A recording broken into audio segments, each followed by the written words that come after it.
Pemprov Sumatera Selatan mempercepat pengerjaan proyek Jembatan Musi 4 yang merupakan salah satu infrastruktur pendukung Asian Games pada 2018, di mana saat ini progres pembangunannya telah mencapai 67,83%.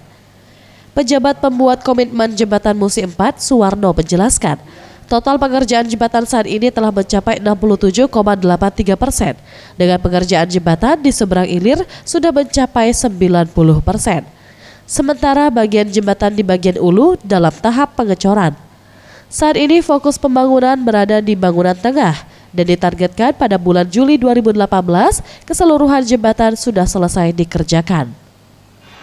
Untuk progres saat ini itu secara total 67,83%. Jadi mudah-mudahan target kami di awal Juli mudah-mudahan bisa diselesaikan semua jembatan, bisa dilewati oleh masyarakat umum.